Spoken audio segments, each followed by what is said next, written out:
Welcome back to Come and Brew It Radio, coming to you from Texas Brewing Inc. in Haltom City, Texas.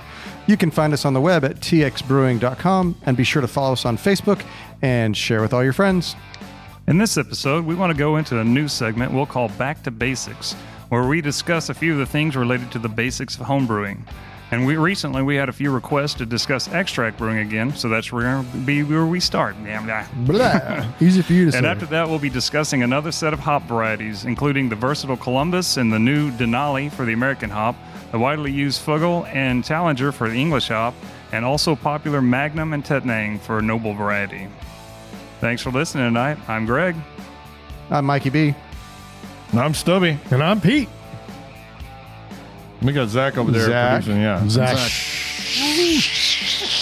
How many times you been here, Zach? You can't even say hi? I'm working the technical stuff over here. He's back there working it behind the scenes. He is working it. He's working something. Yeah. Oh. He's kind of sweaty, though. That's why we like him. Because I'm working. It's a good thing. It's a good thing because it's just how it is. All right, guys. Well, welcome back to Come and Brew It Radio. This is episode 79. Holy cow, I can't believe we've been doing this thing for this long now. I can. Yeah. It's been fun. It has been fun. Yeah. I mean, we've been doing it now well over for 2 years now, and I can't wait till we get to that 100th episode. That should be a lot of fun. We're gonna have a big ass party, I think. Yeah, confetti. Yeah, and for sure. Fireworks, strippers. Not too far. So as you guys live can see that we are actually still not in the studio. We're still in our showroom. So that's a bummer. Hopefully we will be back in there next week.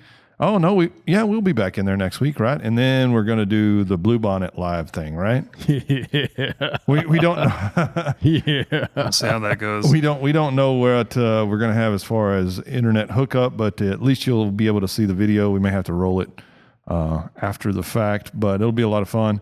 And if you guys are not familiar with Bluebonnet Brew Off, it's the largest single-site homebrew competition here in the nation.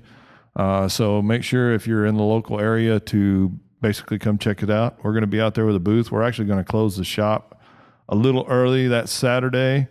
It's going to what's the 2 p.m., URL? I think you said. Yeah, but the URL is bluebonnetbrewoff.org. Yeah. So make sure to check that out. And where's it going to be at this year? It's going to be at the Sheridan in Irving.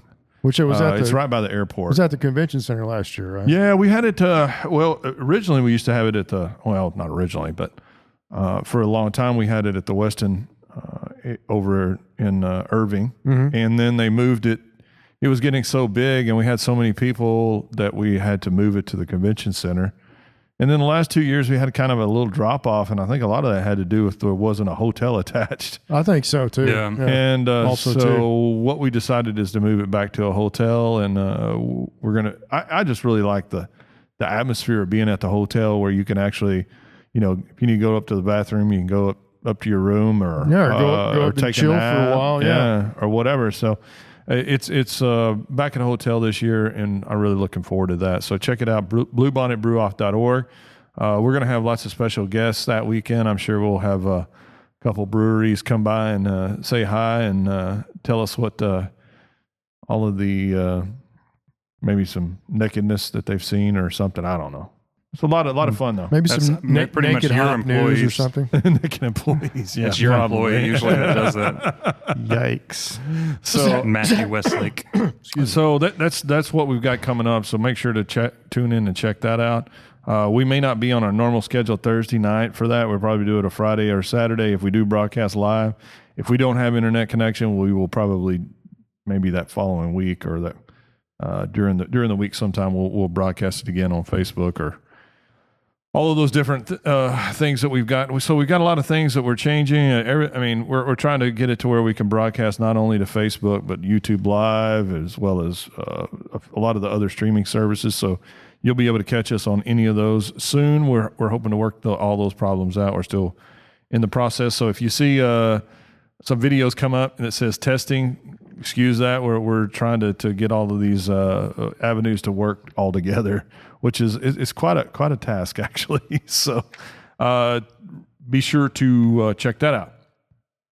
So one of the things that we really realized that we spend a lot of money I guess, to put this the show on, and one of the things that we thought would be a nice thing to do is maybe if you guys can help us out there in the homebrewing world is we just decided to start a Patreon page. So Greg, can you maybe tell us a little bit about what the Patreon is and how it helps us out and all of the different levels and basically what it is a sponsorship. So we know a lot of you guys out there, you have your favorite local homebrew stores, so you're not able to give us all of your business. But one of the things that we really, I mean, if you really want to support us, first and foremost, buy stuff from txbrewing.com, of course. But hell yeah.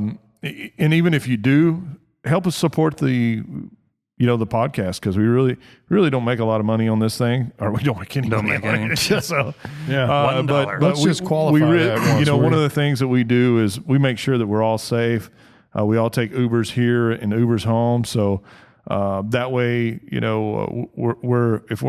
don't get in trouble and Just it's about being responsible. You know, exactly. with what we're doing, and as we would encourage everyone to drink responsibly. So if you figure 5-6 people that you're doing Ubers to and from, because we all live a long ways away from here, actually. So it really starts to add up, and then you think Plus all about the equipment. Yep. And one of the great things is if we can actually start to get a lot more people helping to sponsor us, we'll have even better content, because we'll be able to go places and do different things, and maybe go to different trips, and maybe go to your local homebrew brew off or whatever, and check it out. So I mean, we're even trying to plan on being in Nacogdoches. Is that right? In May, I think it's May 20th. What's the name of that competition? You asked me now, I can't remember. Okay. But it's in East Texas. And we're going to be out there and try my brain's hurting. No. But that's some of the things that would really help us if you guys would help us out there. So if you truly enjoy the show, I know a lot of you guys do. Please help us out, and I think it starts out as little as $2 a month. Yeah. It's basically a subscription, or you're subscribing to donate, more or less. It's just. You'll set up a recurring donation. We basically set up a series of levels. First off, for $2 a month, it's basically like the cost of a sample of beer, when you go to a bar somewhere. So you basically be paying that much to help us out. $2 a month. You can keep us going and give us ideas for future topics. That's part of it. You get to get involved with that.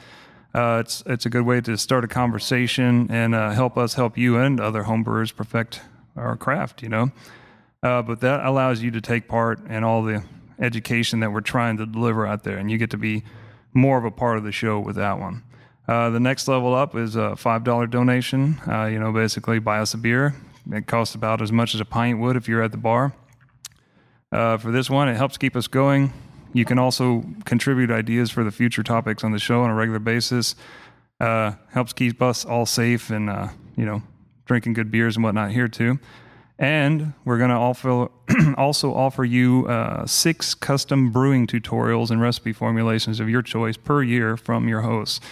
So that's one of those things. Right. We'll work that out. But if you got something that you're interested in, or we'll try to personally customize that to you. Or if one of the guys at the table you want to hear from, it's one of those kind of things. We'll work that out. After that, $10 a month. It's basically the cost of a 6-pack. You can keep everything that you just heard going, keep us safe and whatnot, get the 6 tutorials of your choice, and get a Come and Brew It t-shirt, because we're going to have those made, plus a nice handful of stickers. And we're going to give you a first chance at any new merchandise related to the show at a seriously discounted rate if you're one of those subscribers. And you get to do it again, because we didn't have audio the first part. Really? Yeah. Really. Oh, man. At least on the live feed, anyway. Yeah. Oh, live feed. So, just kind of briefly go over it and tell people, how do you get to the Patreon page? Yeah. Basically, you go to patreon.com/Come and Brew It Radio. Yeah. And we're going to have a link to this on all of our blog posts. We're going to start having a link to it, in our Facebook posts and things like that. You're going to find it available in all spaces.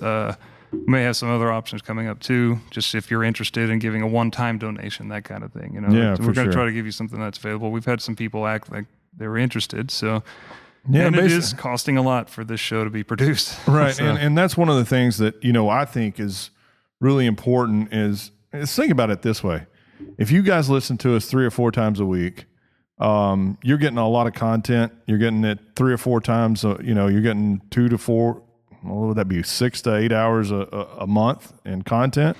For $2 a month, that's probably less than you're paying for your BYO subscription or your Zymergy subscription. So, think about that. And any way you guys can help us out, we're just going to push it further and we're going to come up with a even better stuff for you guys out there and better format. Yeah, it's just basically like you said, if we were all at the bar together, you could buy us a $2 sample of beer once a month, or a pint of beer once a month for $5, or a 6-pack, something for everybody split type of thing, $10 a month. When you get up to that level, that's where you get to the point that you actually get a T-shirt, get some merchandise options and whatnot. Because I know we're going to be making more of those things. Stubby's been working on that. And then the final level's $20 per month. Basically, it's the cost of a few pints at the pub. If you go out and you have a few beers, it'd be like once a month type of thing. That's about what you're spending. You get everything that you just heard, and you also get the shirt or Texas Brewing Inc. shirt of your choice with stickers and whatnot, and you get to take part in at least one experimental brew day with us. And that's the kind of thing where we'd have to work that one out depending on where your location is. But like if you're local to us, we can schedule it. You can come to the shop. Yeah. If you want to brew with someone in particular, that kind of thing, we could probably work that out. We could even do it via Skype, or we could do it via, or we'll set up a video conference and we'll just do it together. Like that. Yeah. Right, as a group, basically. We'll all get in there and we'll brew with you, and we'll send you some ingredients. We'll all work on a recipe together, and we'll send you ingredients for you to do it on your end if that's the way it's got to be, long distance, and then we can work on that and then bring it back onto the show afterwards and talk about it. So, all right, evaluate it. We just want to get you involved, and if you're, while you're helping us, we're helping you. So that's really what we're looking at with the Patreon thing. Right. So make sure to help us out in that regard. But one of the things that one of the things that I really wanted to do is I get phone calls every single day, and unfortunately, people that are in small towns or in remote locations don't have the luxury of having a really nice homebrew club like we do. So if somebody's out there that wants some feedback on their beer, or they want some insight to what they may be doing right or what they may be doing wrong, they don't have that feedback. They can get some personal feedback from maybe if they sent their stuff into a competition, correct? Right. But that doesn't mean that they're going to get, it'll be constructive criticism, but they may or may not know, exactly what those people are talking about. So one of the things that really helps, I think, people more than anything become better brewers is actually to, sit down with somebody and be able to talk to them about the particular beer. So what we would like to do with you guys out there is, if you guys are somewhere out there that would like to have your beer evaluated, make sure to, we'll give you the address. It's 5200 Airport Freeway, Suite B, and that's in Haltom City, Texas, 76117. And what we'll do is we'll evaluate your beer on the air and talk about what is done well and what is done or could be done better. Or, and make sure to send us 2 bottles if you're able to do that. Or a bomber. Yeah, that'd be great. Big bottle, big format. So make sure to do that. We'll talk about your beer. And it can be anonymous. Yeah, it can be anonymous. You don't have to have your name put to it if you don't want to. That's right. And, let us know who you are, but if you don't want your name out, and that's fine too. But I think that's an awesome idea, man. Tell us, the style of beer. If you're cloning something, if you're shooting for a particular beer, let us know. Hey, this is my Bell's Porter clone. Interpretation can you tell me, or give us your recipe, give us some information so we know where you're going with the beer, so we're not just blindly tasting something. Right. Yeah. You want to be able to describe what you feel like is. If you feel like something's missing, describe what you think that's going to be. That's the kind of thing we need to definitely cover. So. Let us know what you think is wrong or what you think you did, so that we can have an idea where to start. Yeah.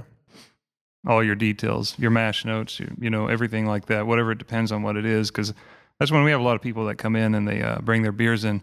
There's something off about this. So you try it and you're thinking, well, this to me tastes actually pretty good. You know, what do you mean by off? I taste this, that, or the other. And then it takes a long conversation till you get to the point that you find out really what they wanted is a little bit more of this in there, because it doesn't taste right to them without that little bit more roast or a little bit more of something, you know, that kind of thing. Or maybe the beer is still green and just needs a little bit more time to, you know, come into its own. Right.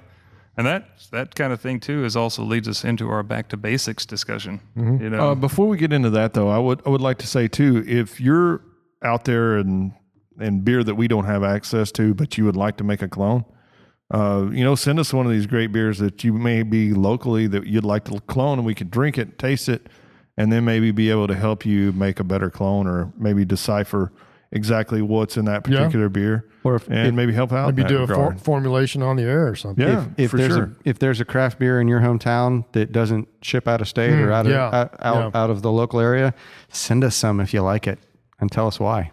We won't turn down good beer. That's right. Yeah, even if your buddy owns a brewery, send it to us and we'll evaluate on there. Yeah, we always like free beer. If you couldn't tell, no, it's all good.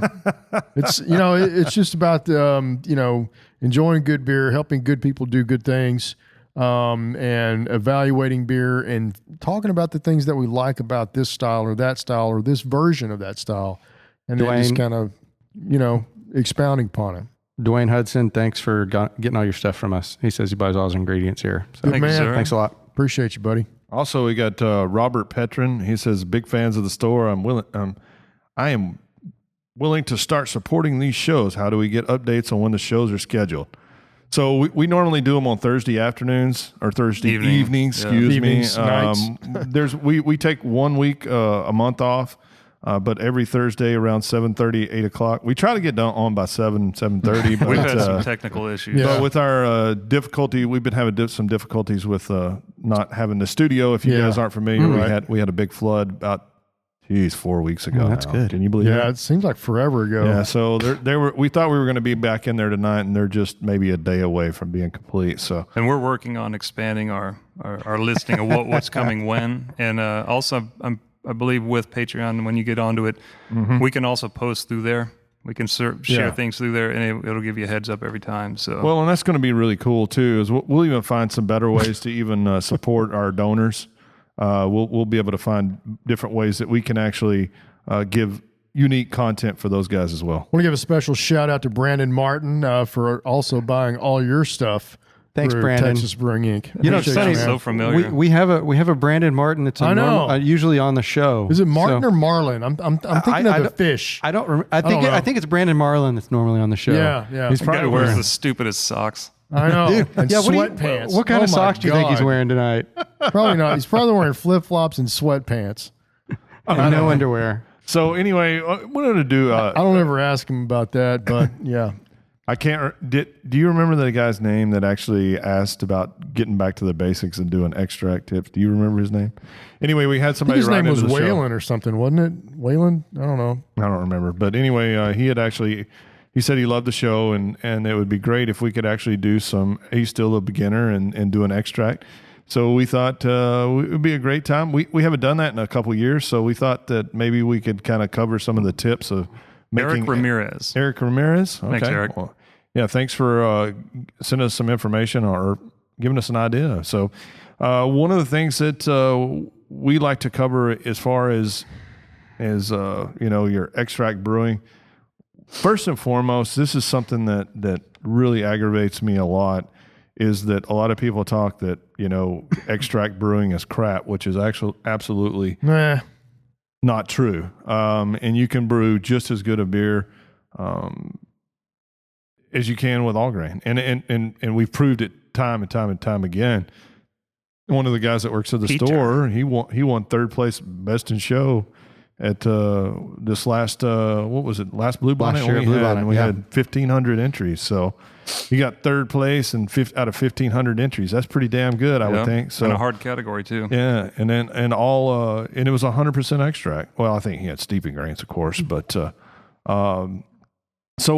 how do you make extract brewing good? And I know Pete is really good at this because you've won a lot of awards with extract brewing, And the thing is I still extract brew, even though I've been brewing all grain for a long time. And the reason I do that is well, first and foremost, ease, time constraints. Yeah. And I do believe there are some beers that you literally really can't tell a difference. So I think even some beers even lend themselves better to be extract brewing. So tell us about all the tips, Pete. I know you have lots of Pete extract tips. Yeah, well, I've learned from a lot of good people. I always said if I'd surround myself with people who are better than me, then I couldn't help but get better myself. So just start with basic stuff. Good water. How basic can you get, right? Heating up your water, pouring your extract in, making sure the flame's out whenever you pour it in, get it stirred up good. Do a kind of a low don't overboil. Low intensity boil.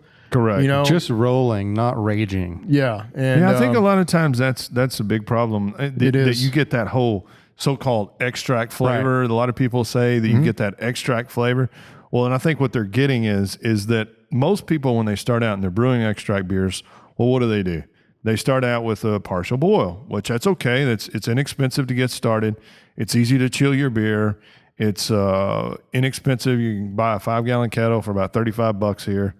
And you can do it on your stove, so you don't have to have a burner, all of that. So a lot of people get started that way. But the problem with doing that is you got a high concentration of a lot of sugar and a lot of water. Right.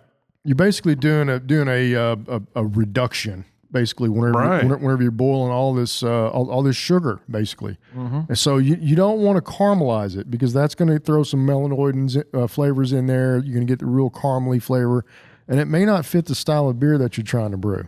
And this could even go back to all grain brewers. For you all grain brewers, this is something to think about. And without getting too nerdy and being on the basics, is that yeast can consume simple sugars. So they can consume, monosaccharides, disaccharides, and trisaccharides, basically, or they have a technical term, maltotriose, that's the determining factor of what makes a beer dry or not, or it determines your attenuation rate on your yeast. It's kind of like links in a chain, right? It's like 1 link is a mono, 2 link is a di, 3 is a tri. It's all like 3 or a couple different, sugar molecules put together. But it's the longer chains that yeast typically has more difficulty digesting and so polysaccharides are complex sugars yeast can't consume. So just kind of did a little quick rollback. You always hear the term malt. Well, the reason being it's called malt is because it's gone through a malting process. So if we've all gone through, let's say if we all went out into a field and we grabbed up a whole bunch of barley and we tried to make beer with it, we'd fail miserably, right? And the reason being is because, why? Well, it's complex carbohydrates or complex sugars, right? So what they have to do is they have to go through the malting process of breaking these long chain sugars down to simple sugars that are available to the yeast, right? So long story short, if we have really if you actually take simple sugars and you caramelize them, just like caramel malt, we talked about caramel malt a lot. I think, was it the last episode or 2 episodes ago? 1 or 2, yeah. Well, when you caramelize that sugar, what happens is that, you making long chain sugars or sugars that yeast can't consume. So long story short, back to, and that's something that even, you all grain brewers can be aware of, is when you're caramelizing sugar, you're creating complex carbohydrates that yeast cannot consume. So why do you not want to overboil your extract beer? Well, the reason being is because you can caramelize your sugar. So what does that do to your beer? Well, first and foremost, it actually makes it darker than what you probably want it to be, right? The second thing, what else does it do? Well, it probably makes it sweeter than you want it to be. And the reason more bubbly. The reason it's so sweet is because, why? Well, the yeast can't consume those. Yeah, you caramelize that sugar. And here's the thing. You can even do this at all grain too. You can caramelize sugar. Like let's say if you fire up your pot and you start boiling the hell out of it when you're running it off, you got a really high concentration of sugar when you're first running off your mash tun into your kettle. And you can actually caramelize that sugar, which some people like to do that, like a Scotch ale and some whatnot. Or Bock, right? maybe. Doppelbock, yeah. So that's something to consider when you're brewing. I think that's a really good key, and I know you harp on that a lot. Is the first thing that I would do is if you have the ability, is to get a pot that you can do a full boil in. And what do I mean? Volume boil. Yeah, so 10-gallon pot at least, or Well, 8 to 10. This is something I'm trying to work on my extract beers. I'm trying to lessen the intensity of my boil to better dial in my system. So I'm not overshooting or undershooting my efficiencies that should probably be better than they are because I think I'm overboiling. So I've spent the last 2 brews and I've still got another 2 or 3 to get through, I'm sure, before I really get that dialed in. Smart ass. Who, Mikey? Brandon just texted me and he goes, I'm doing a drinking game to you guys. Every time Stubby says, first and foremost, I'm drinking a beer. If he says also too, he's doing a shot. Yeah, he's getting messed up, he says. But he was probably already doing a drinking game. But are you wearing sweatpants? Yeah. That's the question. Yeah. So anyway, what else would you say is a back to basic tip for even you pro brewers? I mean, not pro brewers. Hot break. But all grain brewers. Cold break. Yeah. Explain to us what a hot break and cold break is. During the boil, whenever the foam just wants to just bust right out the top of the kettle, that's hot break. It's breaking down all the proteins. So all the proteins are coming up to the surface. Coming up to the surface, they're stacking on top of each other. You can use something like firm cap. Firm cap. Just put several drops of firm cap in there. They say a drop per gallon. It really knocks out the surface tension, keeps the foam from raising up, keeps you from having boilovers. If you're doing this in your kitchen, it'll save your marriage. Just make sure you get a good hot break because the protein separation has to happen in there. Otherwise, it's not going to be a good beer.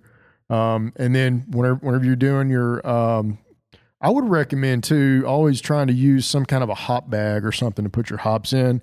It's not so significant on really low IBU beers, but whenever you start getting into the double IPAs and stuff like that, you're doing a 10-gallon batch and you're putting like stupid amounts of hops in there, you're going to end up with sludge on the bottom and you're not going to get much of your beer back out of there.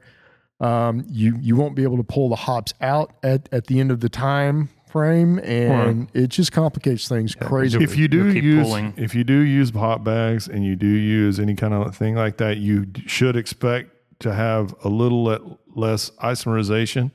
So you might want to compensate for that and maybe bump a little bit of hops, bump it up maybe 10%. But to me, it makes a world of difference in being able to pull the entire volume of hop matter out. Right. And just set it off. And then now you're working with the wort that you really need to make the good beer that you're looking to make. Right. And I think that's a good point too. When you have a really hoppy beer and let's say you do have a whole lot of, hops in the bottom of it, one of the things that you can, basically one of the things that you can bet on is that, let's say you have 10 ounces of hops in a beer or 12 ounces of hop. Well, you're going to have a lot of... Or 16. Or 16 or 17 or whatever it may be, is that you have to remember that that's a whole bunch of organic material that you're putting down in the bottom of your kettle. And so I always tell people to keep that in mind when you're doing that, because you might be able to have, first and foremost... I'm gonna get Brandon. I'm gonna totally get Brandon messed up. But anyway, first and foremost, we should get him drunk. Yeah.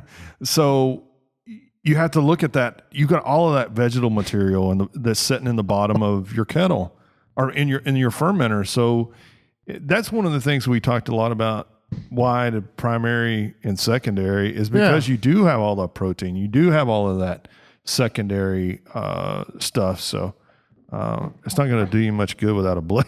Oh, there it is. What you talking about? So Well, I think this tool right here that they're opening is one of the best things for any brewer, is because a lot of times when you're an extract brewer, you have a pot without any ports on it.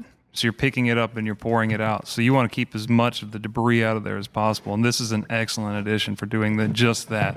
You can make a double IPA with this, lift that up, let your beer drain out of it. You have less beer loss on a whole, and then you don't have to deal with all those hops being in there in the first place. Screwing up the beer. I've used like hop spiders before, and one of the things I kind of like about these is that you don't have to sit there and jack with cleaning out a hop bag. If you're using like a nylon bag, they're an absolute pain in the butt. But if one of the things that I've noticed if you're lazy. I don't know, man. I'm a lazy brewer. It's rather than not using anything at all, this certainly makes a lot of sense here. Well, I'm just saying that from a standpoint of this versus like a hop spider with a nylon bag. The nylon bags are hard to clean out versus this. They are. Yeah, this is much easier. Yeah, and that dude just hooks on the side of your kettle. Yeah, it just hooks right on the side of your kettle, just like that. Yep. Yeah. And you can lift it out and let it drain. If you guys are using a grainfather out there, you probably already discovered this, that you can't do it without this. So it will plug up your grainfather and nothing flat. So it's almost one or 2 ounces, and that's all you can do in a grainfather. But try to use something, whether it's the hop spider or some hop bags. Just do what you can to keep all of the organic matter out of your beer and out of your pump and out of all the everything out that of your fermenter. Your fermenter for sure. And this goes for all grain brewers and extract brewers. Sure. So, those are some things and keys to really making good beer for sure. Mm-hmm. Well, it's the same with this. It's the same concept that if you want a better beer, you do something like this. You also turn around and treat your beer like any beer that's better by giving it oxygen, getting a good pitch rate, things like that. A lot of extract brewers don't realize how much it's still on the cold side of things that make the beer best, the best beer that you get. Because maybe you did a great job, but then you lost it on the cold side, Well, and I know Pete, you can probably tell him a little bit about what you do. I think this is nutso. I mean, to me, but you were turning out phenomenal beers. Explain to him how you would like cold crash it to get all the protein out and then transfer it over and then pitch your yeast. Weren't you doing something like that? Yeah. You were doing the extracts. Yeah. Whenever I was doing extracts and, you somehow are going to end up with a lot of floaty stuff in there, proteins, some of it's hot matter. Some of it is just protein from your hot break or your cold break. I recommend chilling your beer, your wort as fast as humanly possible. Yeah, for sure. And this has a lot of effect on your beer. A lot of people don't realize that if you don't, not just because a clarity issue, but it's also a clarity is big. Yeah, it is to me. But there's also things that you can get from not chilling your beer quick enough, like DMS and lots of, and it becomes a stability issue too if you don't chill it down undesirables for sure. Yeah, so your beer could oxidize, all kinds of different things faster if you don't chill your beer down quickly. So that's a really important thing. But yeah, continue with what you were talking about. No, I do that, and then depending on if how much solids are still in suspension, I'll take my bucket of wort and I'll put it in a what is my keezer. That I ferment in, and I'll have it set in, I don't know, pitching temperature, basically. I may leave it in there for 2 or 3 hours. If it's really bad, I'll leave it in there overnight, sanitizing the heck out of everything, the lid, the airlock, the bucket it's in, my hands, everything that I'm touching is sanitized. Never had, knock on wood, any kind of an infection factor creep in whenever I'm doing that. And, the next morning, say I'm brewing on a Friday, so Saturday morning I'm up, having coffee. I go out there, I grab the bucket out of the keezer, set it up on top, get the racking cane, and I'll rack it off into a carboy. And man, I'm telling you, it is just super stupid clear wort coming out of the top of that. And I'll leave leave about an inch of clear wort before you get to the true. But I mean, it is amazing the difference. It's super clear, and I've always been a big advocate or the school of thought, garbage in, garbage out, clear wort in, clear beer out. Correct. And to me, it just makes a huge difference. And you won with it. Yeah. Yeah. So hey, does it take does it take more time? Absolutely. Is it more labor intensive? Absolutely. But what is the result? It's absolutely better than if you didn't do that. We just spent hours working on it, and however much money that went into the beer ingredients too. So just take your time for it.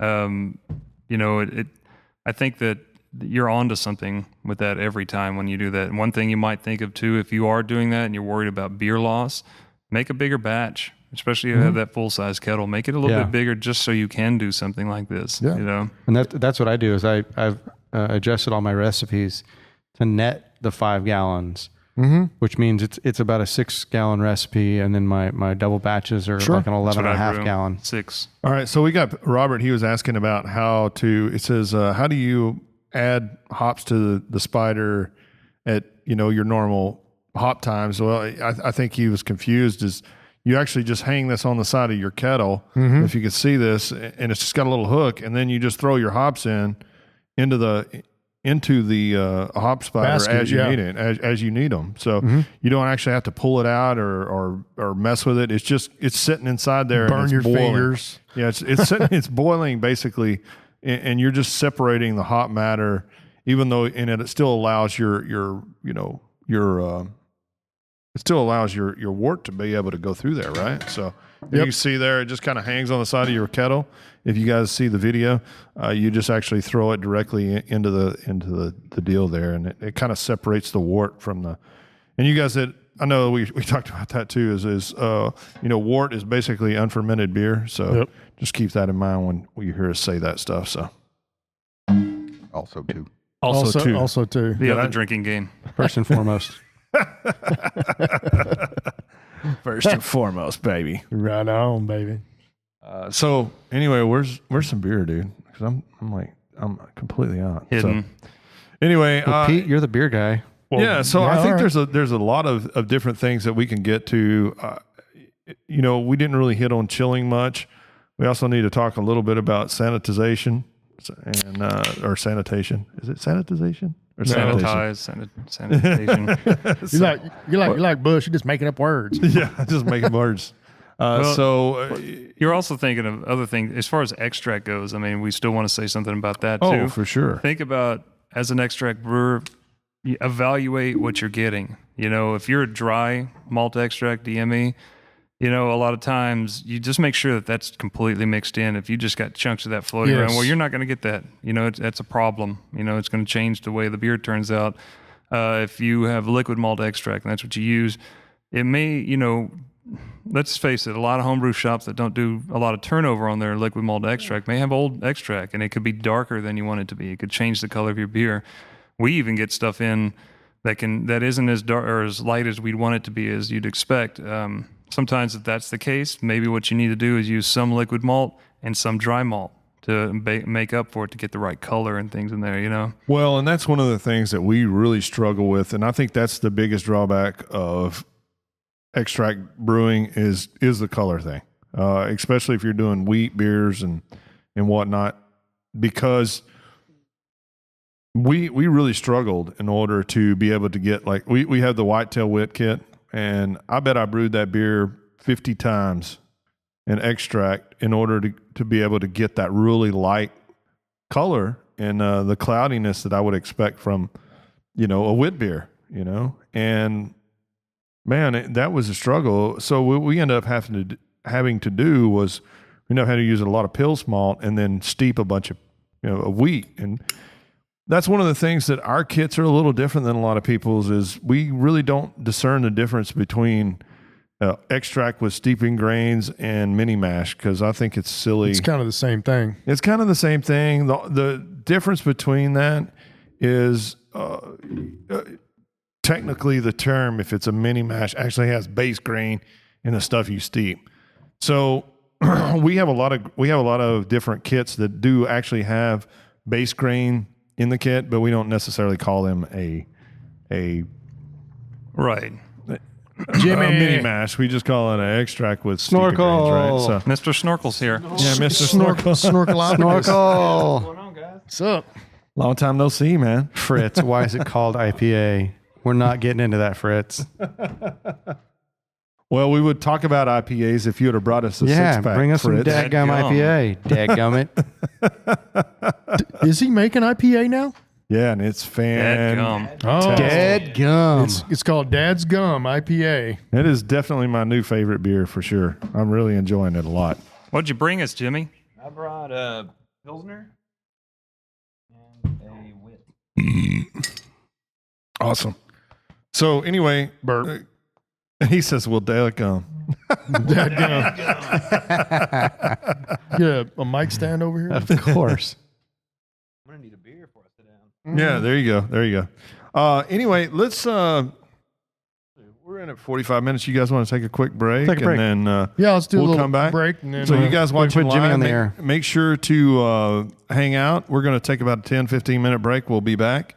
with And, Mr. Jimmy. Yeah, we'll talk. We'll be Jimmy a lot of Crack. Penis snorkeler. The penis snorkeler. Snorkelopagus.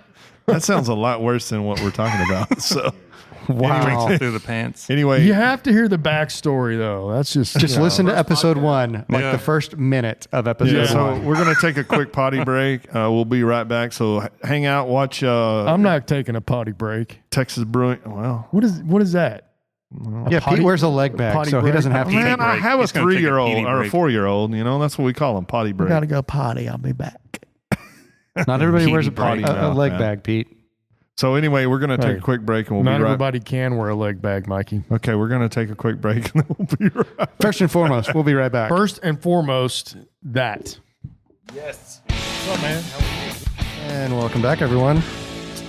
So we're all enjoying where this. were we? Welcome, Jimmy. Hey. Oh, yeah. First of all, welcome. First off, Jimmy, say hi. first and Howdy foremost, do. Howdy do. Long time. It's way over there. It's weird. Yeah. Yeah. Yeah, he's I'm on back. Zach's mic, so, you know. Yeah.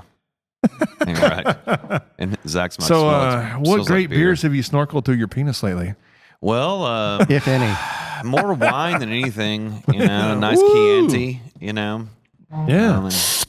You know, I don't snorkel anything but the juicy, the grapey, juicy stuff. These The grapey, juicy stuff. Huh? Right. Yeah. Okay. that's what So, she said. First and foremost, you really like the West Coast or the East Coast IPAs? I mean, Easy now.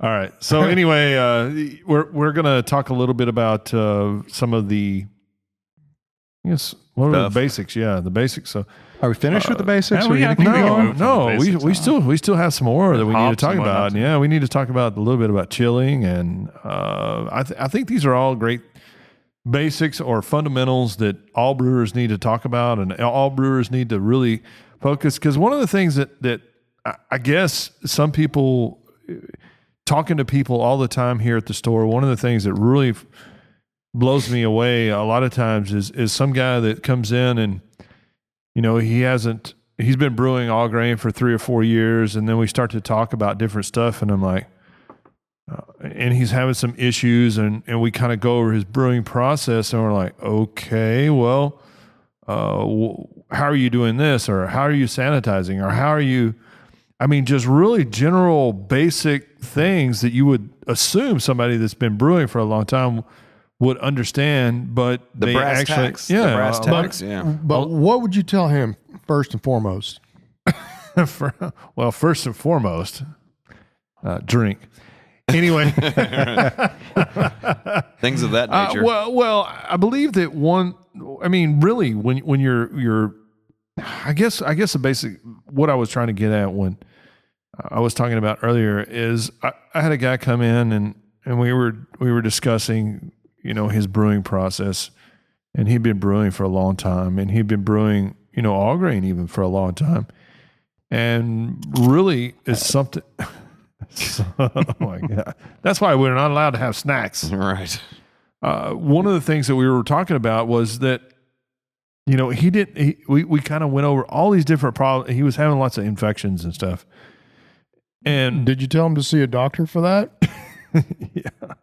I scored a little monostat. Yeah. In the, in there just to. I said, you need to talk to your wife. But anyway, okay. But I digress.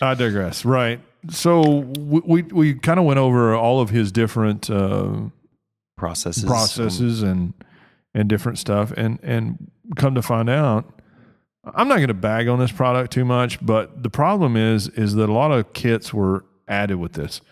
But come to find out, he was using the one step, and one step. Oh, come on!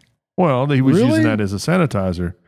And the problem being with that is, I think it's a fine cleaner, and really all it is it's basically like OxyClean.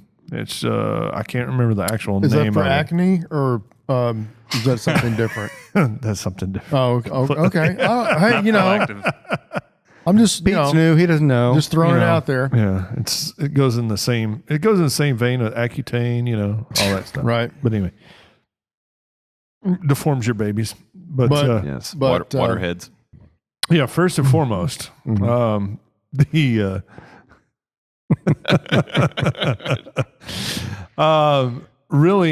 I guess the main thing is if you look at that particular cleaner, it's kind of it's added in a lot of new brewers kits, or it was at one time, and people kind of just assume that this was truly a sanitizer. Well, the problem is by law, it doesn't legally qualify as being able to even be labeled as a sanitizer. Oh, man. So if you look at it, it says a non-rinse cleaner. So there's a big difference between cleaning and sanitizing, right? So you have to get the dirt off of something. I mean, this is a guy that I would sanitary. say, right? This is one guy that I thought would really qualify as being an advanced brewer, but he was still using this product and not using any kind of sanitizer. He was basically using it as a cleaner and a sanitizer.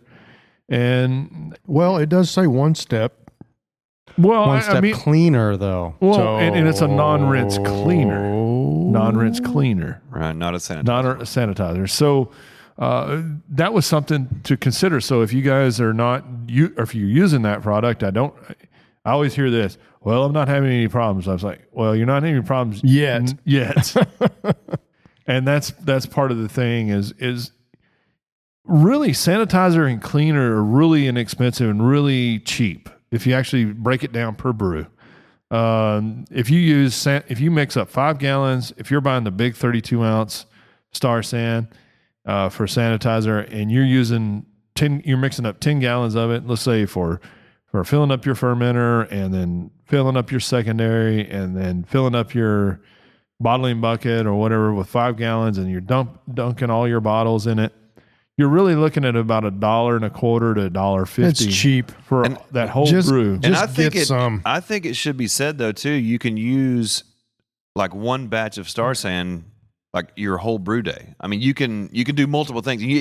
With 5 gallons. If you use a little bit of forethought, you can use one batch, 1 5-gallon, or maybe 1 ounce, I guess, of Star San. 1 ounce of Star San for multiple things. Instead of using it for each vessel or however you're working it. But you can stretch that stuff as long as you're using it. Like if you're using it with regular tap water, use it in one day. For example, I think that's a good point. When I was brewing on a regular basis on the weekends, before we opened the store, that's what I would do. I'd mix up 5 gallons and I'd use that for 6 weeks. I might bottle a batch of beer. Okay. Right. Well, yeah.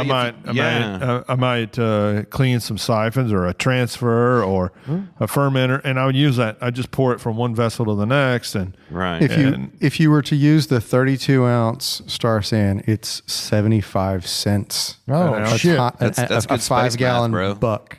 Yeah. Space math. 5 gallon space bucket. math. That you make Space up. math, Mikey. So it's the cheaper. Oh hell yeah!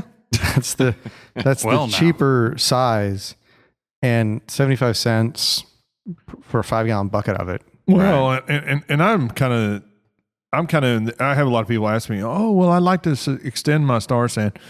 If I was going to do that, I would never do 5 gallons worth of distilled water and then save that over and over and over because you're going to have a bunch of organic material and crap in it. Now, if you want to get a 1 gallon jug of distilled water and mix up your Star San and put it in a spray bottle, and where you're testing your original gravity or you're just testing your gravity in general. I think that's a great way to do it. You can spray off your hydrometer or whatever. You keep it right there in that gallon jug too. Or your near bowl over. Yeah, it's like 6 mLs for a gallon. So and it's easy to do. A little bit more than 6 MFs. Right. Yeah, that's what I say on a podcast on a regular basis. I think we have 6 MFs here right now. Truth. So right on. That's something to consider. I mean, I think that is. So look at it this way. This is the way I always tell people is think about this. You can't sanitize dirt or organic material, so remove it first. And I used to be a cheap home brewer, just like a lot of people out there. And one of the things that I realized is, I was using OxyClean. Well, when I was using OxyClean, part of the problem was I realized, oh, wait a minute, they're putting perfume in some of this. Right. So I need to make sure that I get the OxyClean free. Well, then I had to search out and really look for a lot of I had to search this OxyClean free out and find a source for it. Well, then after the fact, I realized, wow, man, I really got to use almost 4 or 5 times more of this than I do the PBW. The PBW. Right. So first and foremost, you need to really figure out what your cost of cleaning is costing you per batch. So also too. Is also 2 on the drinking game too? I don't think so. I think things of that nature should be on there. It was not. Yeah, well, it was not negotiated in prior to, so no. Is that in our contract? But what, first and foremost? Yeah. First and foremost. We do have sweatpants. Wow, I just got 2 emails with sweatpants from Muzak. Just now, it took that long. Sweaty pants. But anyway, I'm not going to say first and foremost again, dude. Really? Okay. No, but really, if you map out, we're wearing out the first and foremost. Don't you believe? I mean, first and foremost. I don't know. Poor Brandon. It's always good to start somewhere, and not to and just take it to the limit. Yeah. Hey guys, have you ever heard take it to the limit just one more time? One more time. Have you ever heard anything about PBW, like hot PBW? Of course, you don't want to put into a glass carboy. You don't want to put anything hot into a glass carboy, especially if it's 50 degrees outside and you're brewing outside. Well, yeah, there's something to that. There's Have a you ever relativity to the amount of hotness that goes into that there carboy. I'm just saying. Well, have you ever heard anything Boston about Pizza. Boston Pizza in the house there. PBW water like compromising glass carboys, like letting it sit forever? I wouldn't. I've not I heard would that. always, anytime you're putting the PBW into a glass vessel, always put water into that glass vessel that's hotter than the PBW, which you originally introduced there. That's a Brooklyn. That doesn't Pete? make any Is sense. that Brooklyn Pete? I don't know what the fuck It's hard that to is. say what that was. I know that when I was using glass, and I've switched to mostly plastic, when I was using glass, I was putting hot water and basically the hottest water that came out of my faucet. Yeah. Right. Sink. Into That's the about carboy 120. with a couple tablespoons of PBW, and I let it sit overnight.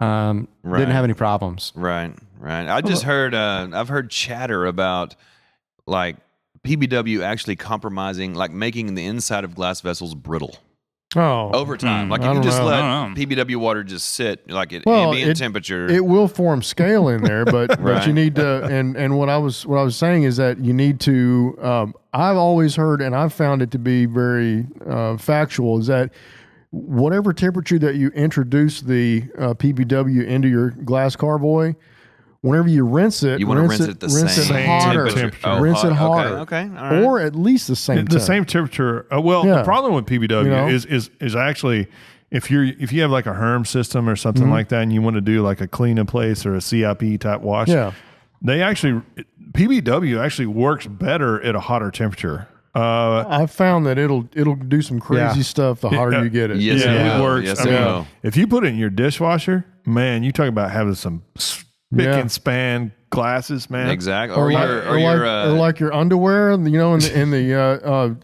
takes the old skid marks clothes out. washer. Yeah. Oh man, yeah. So you don't have chewing out the pants. Chupacabra? What? No, that was his dog named Chewbacca. Oh yeah. He was eating the asshole out of the underwear. True story. But Anyway, How we get out of the laundry bin. How we digress. All right. Yeah. So we got a couple of questions live. Logan Novak, he says, newbie question alert. Any tips or tricks that can help you guys ensure you achieve your original gravity? I've been missing my gravity bad lately doing batch sparging. That is an all grain question, which I think is something that you're really going to have to look at your. I would say probably most people when they are missing their gravity, doing a batch sparge is probably they're not letting the runoff run off slow enough. You can almost first and foremost think that you're really consider it. If it's taking you an hour to mash your beer, if you're doing a 5-gallon batch, it should take you at least 30 to 45 minutes to do a runoff on your first initial batch. Go even longer than that. If you can, do it longer. Yeah. I mean, just let that baby trickle out of there. Yep. Do your Vorloff, recirculate your wort till it runs clean. Do your batch sparge, put it in your sparge water. Yes, sir. Let that dude,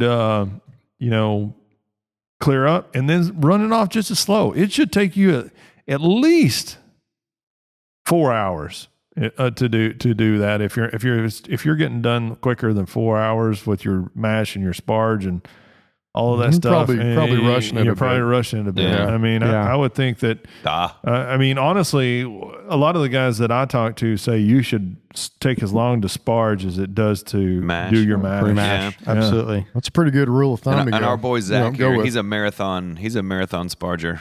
Yeah, this He's guy quite the sparger there. Yes, he can burn an afternoon. He can mow the yard while sparging. He has a big yard.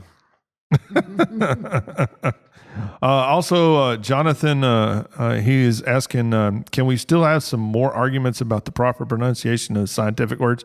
We're going to leave that to Brandon. He like really acetoaldehydes. Diacetyl.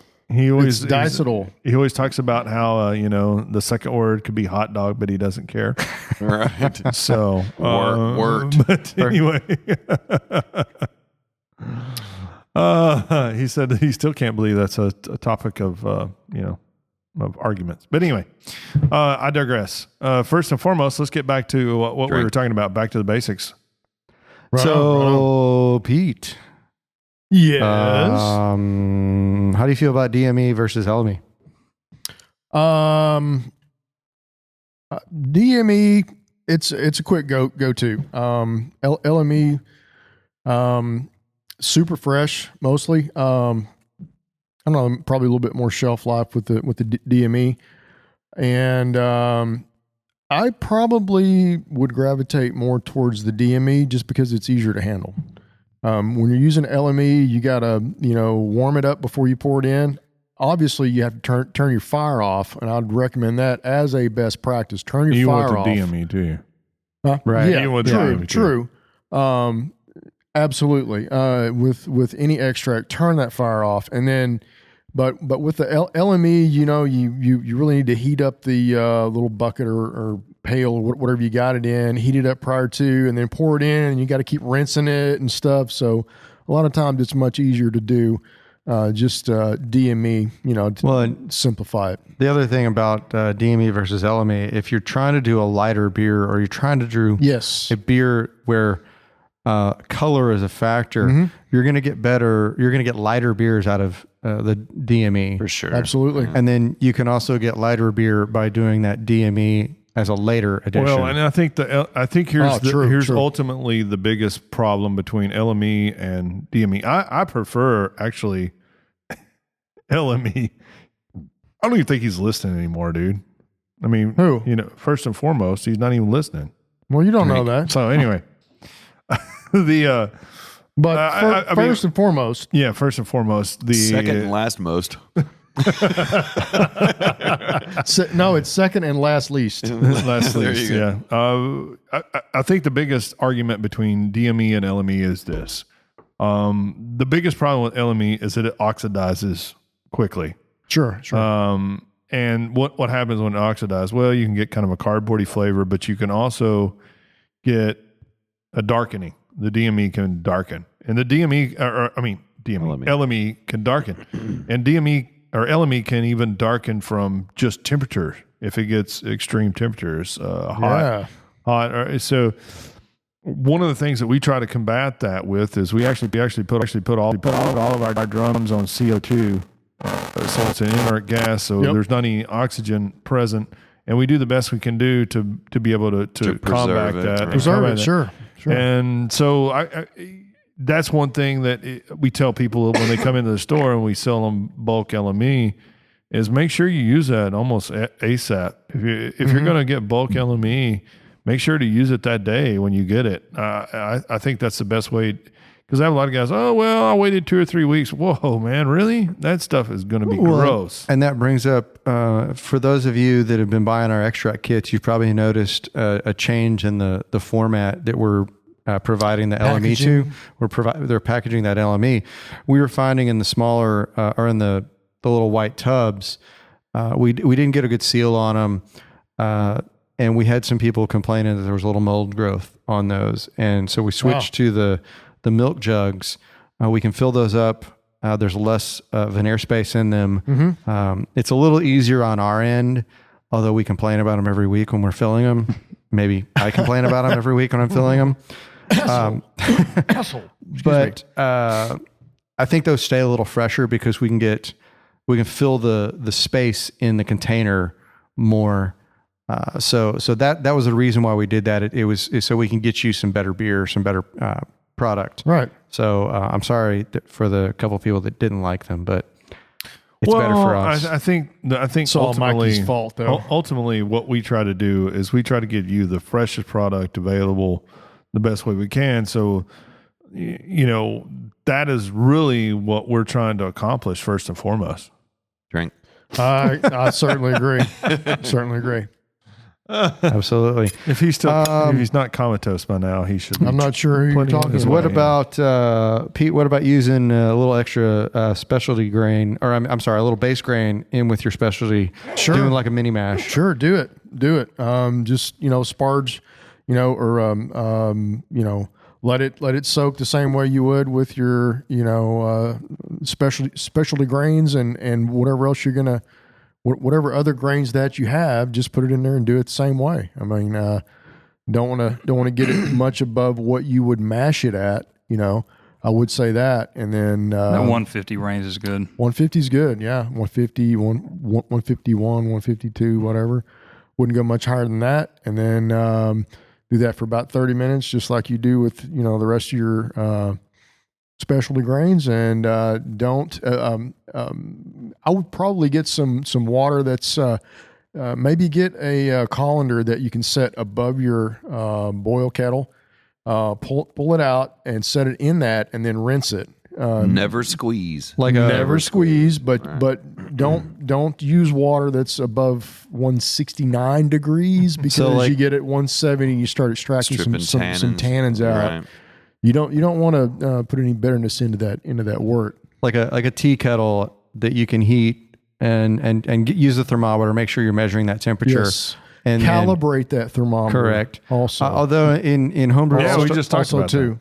Homebrew All Stars. One of the things they talk about is if you have the correct pH, it doesn't matter what temp you sparge at. First and foremost, drink. Right. So.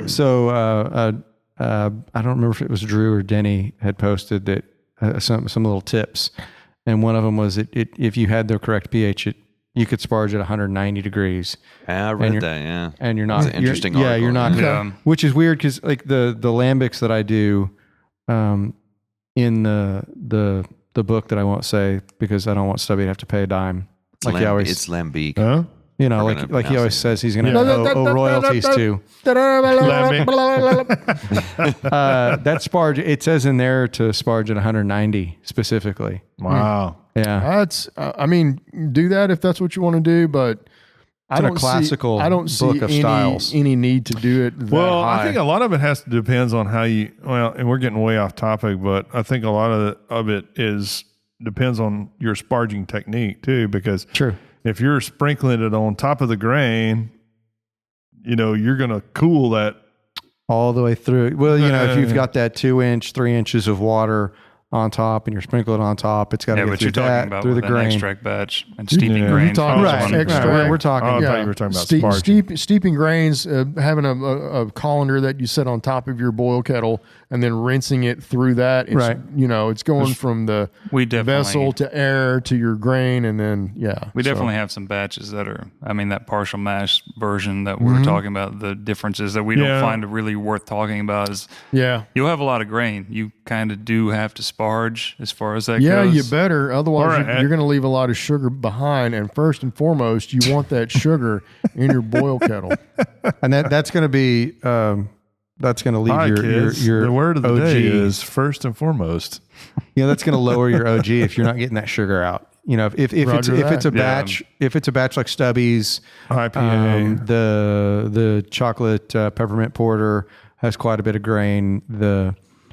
I think the black-eyed Bach is probably the biggest one. Yeah, those have base grain along with everything else, and those are really going to benefit from what we're talking about is doing a little rinse of the grain.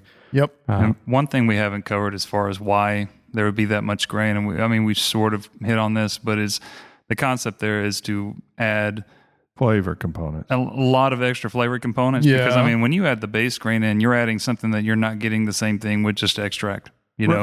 Plus, you're also you're getting more out of the specialty grains. If you would have anything else in there that kind of needs to mash a little bit, that base grain and the enzymes in that are taking care of it for you. Well, I think this is a perfect example. Our black-eyed Bach kit, and get it, black eye, it's another name for a shiner.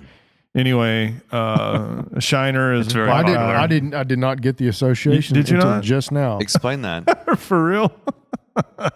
So anyway, this is a kit that we call it a Texas Bach. It's not a true traditional German Bach. It's something that everybody associates with Shiner and or dark lager, Ziegenbach, and really it's a dark American lager. And what we've realized is that you can actually get pretty close to it without even lagering it. And if you're using this is a beer that's an easy drinking, real simple beer. But in order to get those flavors that these guys have, they use corn. And so you're able you have to use a little bit of corn, and it's also a lot of Vienna. So we actually have to. We don't. There is now a Vienna extract, but it's really really expensive. Well, some of the extracts though, just to go down kind of the list of LME DME contents: Pilsen Light, 99% pills, 1% carapils. Bavarian Wheat, 65% wheat, 35% base malt or 2-row. Golden Light, 99% base malt, 1% carapils, sorry. Munich, 50% 2-row, 50% Munich. It's not all what it seems. 50-50. You have to look into it. The rye is 70% pills, 20% rye, and 10% Cara 40. Some of the others are kind of proprietary, but the sparkling amber. Amber's one they won't tell us. Traditional dark is 54% Munich 10 Lav, 30% base, 13% Cara 60, and 3% black malt. So there's a lot of different considerations that you need to kind of take into account whenever you're using extracts. And that is one of the big reasons why you would have a occasion to do a partial mash, because you need more of certain base malts in there to complete the recipe for that particular style of beer that you're brewing. That's a good point. And that's one of the things that we try to do here at Texas Brewing is we really try to, when we're doing these kits, I really don't like to use like the sparkling amber for our extract kits, and I really don't like to really use the traditional dark. However, there are a few kits that we do have to use that. Lends to that, because otherwise you might end up with 5 or 6 pounds of steeping grain, which makes it kind of tough for some of these particular kits. But What we really try to do is make it like an all grain kit, and just use your base malt for your fuel for the fire per se. Right. Now, so we use a Pilsen. We'll use for if it's like a light colored beer, we want. And then, for 2-row, if you wanted to substitute that out, you could basically take, I would say 90% of our kits and go, okay, I'm going to substitute the golden out for 2-row. Yeah. And we can substitute out the Pils for Pilsner malt, and we can use that all grain. It's an all grain recipe. And I remember back in 2012 when I first came here to this store, and there was picnic tables here in the back. Yeah, I remember that too. Yep. I had such a hunger for knowledge, and how do I get this? Well, it's not exactly what it seems like. So how can I change it? And you, Stubby, you were kind of spot on as far as saying, hey, well, you could substitute this and make it do what more of you're wanting to do here. And that's what that's what Stubby has been about. And that's what we now are still about here, is helping you guys to formulate the recipe to match your taste, to match that exact style or that exact clone that you're trying to make. Right. Whatever that's in whatever realm it is, either it's extract or it's all grain or it's a combination. I was doing extract beers, and man, I found that the more I got into the formulation of these recipes, the more it became kind of a draw to me to put more of the base grains in there that was specific to that particular style or that recipe. Right. Get more out of it. Yeah, exactly. Sure. So like what Stubby was talking about is replacing that LME with the grain. Any of the kits that are 6 pounds of pills, 6 pounds of whatever it is, if it's the straight base grain conversion pills and the golden basically is 8 pounds of grain. That's our conversion. If it's 8 pounds of grain, and we do a lot of our recipes, we start with grain.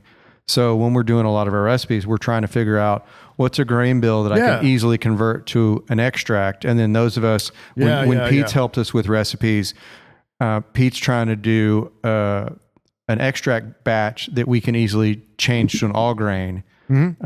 So that's why we have the amounts that we have in a lot of our kits, is because it's easily transferable up and down. Yeah. And that's big, whether you're doing all grain or extract or doing, whatever. It's just, we always try to make it simple for you to do. Talking about some of the extract version of this and what's in kits a lot of times, one thing I was thinking and listening to all of that was traditional dark is something that I've had some people that came in here and they are so fixated on having that traditional dark, but I really just never understood why you're drawn to that in the first place. That's like the least used extract that we have. No doubt. It's like, what's the point really when you could get something with roasted? We got a lot of guys that use almost 100% of that, and make stouts out of it, but well, that's pretty. It comes out caramely, more caramely than a stout should probably, because of what it consists of. Yeah, and we actually stopped carrying it for a while because we found that if you look at your grain bills, the color should be coming from that specialty grain, and if you listen to the amounts of grain that's in those extracts, it's very little. It's dark malt in there, and you can get that. It's exact just same enough effect. to make dark. Yeah, you can get the same effect. Basically, there's like 30% base malt in there, and 3% black malt, and the rest are caramels. Which the black malt's that's a very minimal amount. It's like, remember we had a kit that we started to do a kit for a beer that Pete and I did that did pretty well, and it was one of those things where we really tried to find something that worked without having as much specialty malt or grain in the kit. Right. And we used some of that traditional dark. And it's like a lot of people liked it that tried it. But for us, we just felt like this is not right. This is not hitting the right point for this. There's too much caramel in here. There's something. And we figured out that it came from that traditional dark, where it actually needed That's good. More of a back and forth point between the roasted grains and the like some toasted some caramel, chocolate that kind of malts, thing. So what you're saying is like overcompensating for the SRM. Yeah, yeah, right. I got you. You're getting the color that you want, but you're not getting the the flavors that you need. You're out of what's there. you're getting too much unfermentables in there, Right. You know, and you're compromising and color. caramels.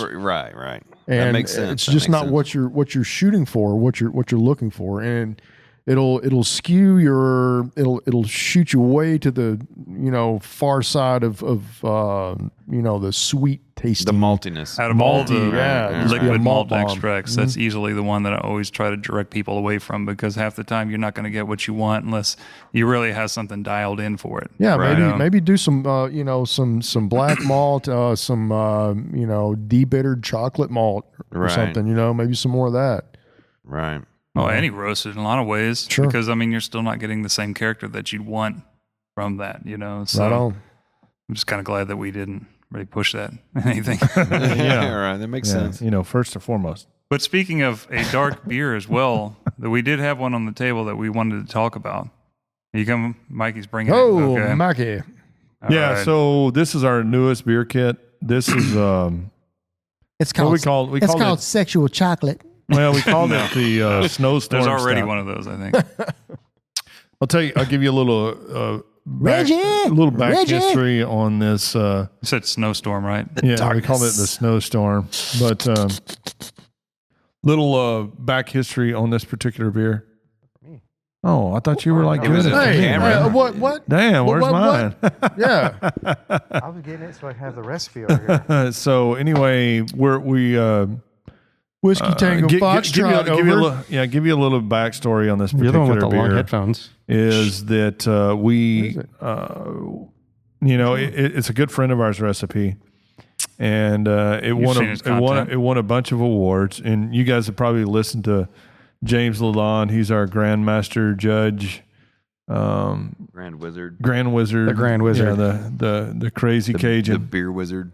that he is. This is his recipe, and he's won a lot of awards. And he decided to share it with you guys out there in the form of a beer kit.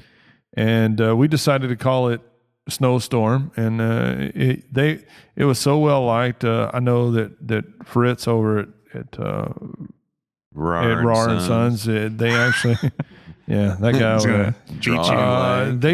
They took the basics of this particular recipe, imperialized it, and made Snowmageddon. So that's kind of, it was a little play on that. This is the original version of that particular beer. So we decided to call it Snowstorm, which it's absolutely a fantastic beer.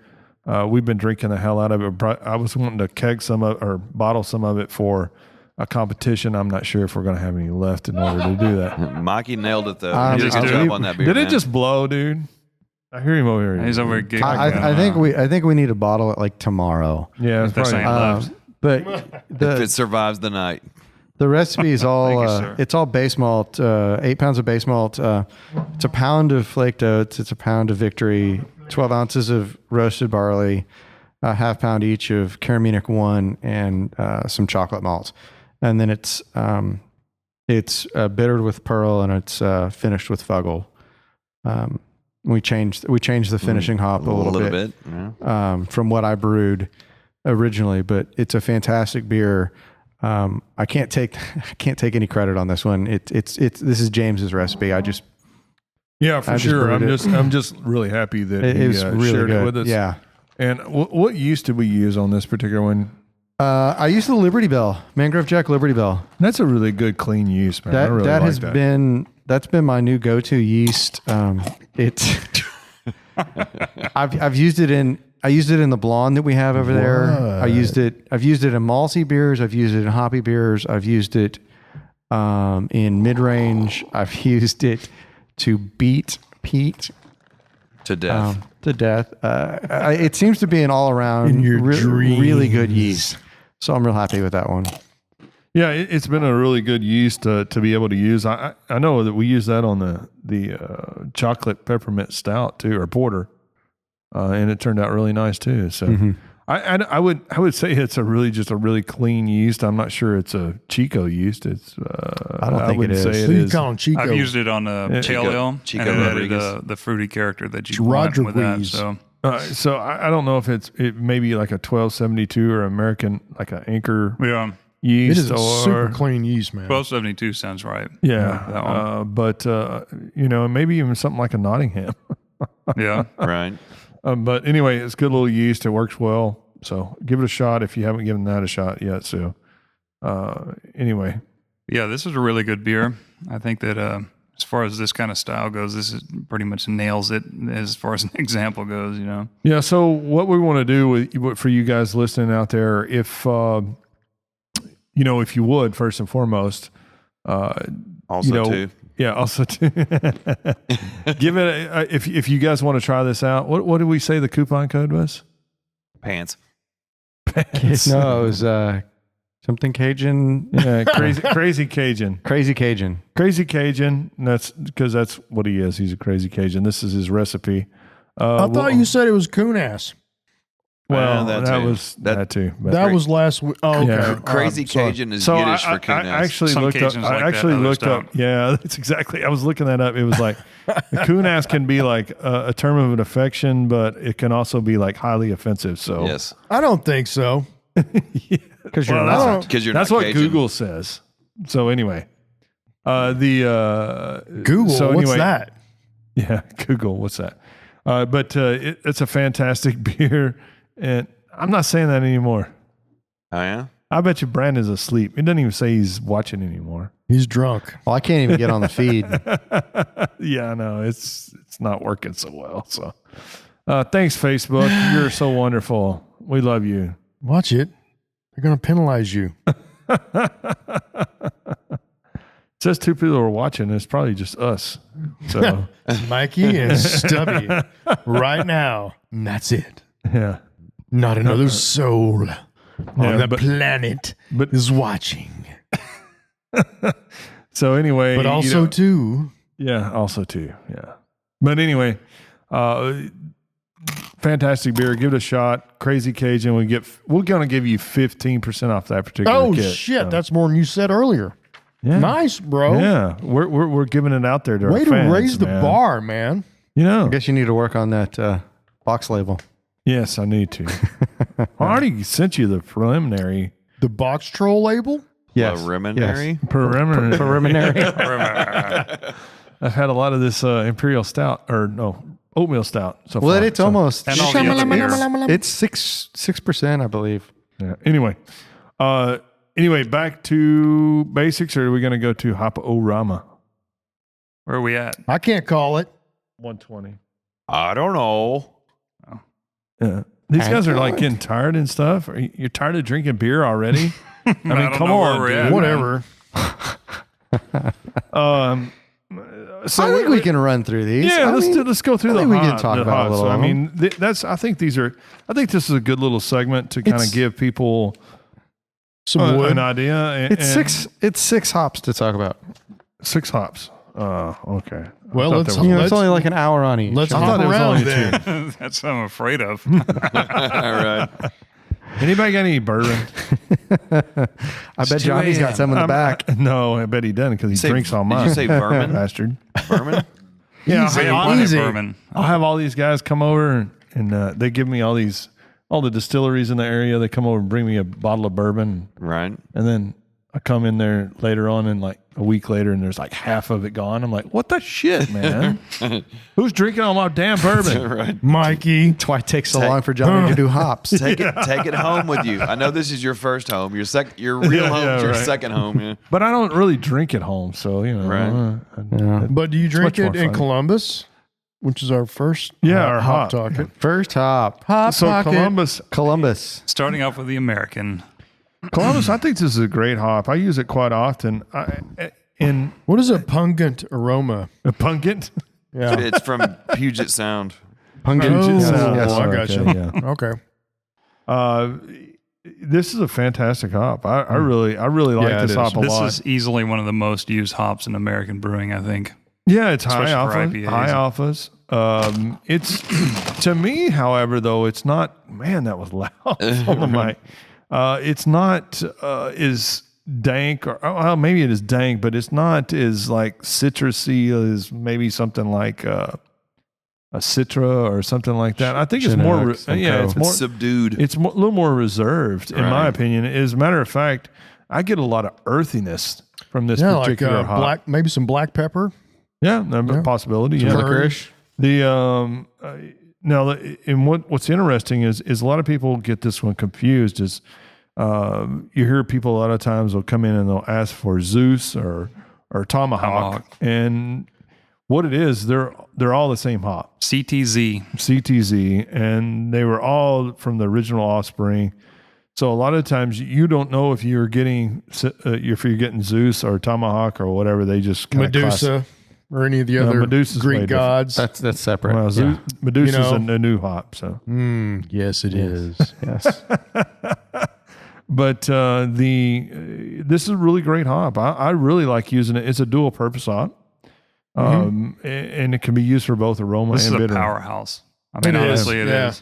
And one of the things I will say, though, it is, the aroma is pretty dank, though. I would say, earthy. Well, every time I go back in the back and the guys are bagging up Columbus, I think they're in there with a one-hitter smoking some weed, because that's exactly what it smells like. It smells like weed. Okay. Yes, it does. It does. Columbus is now the weed hop.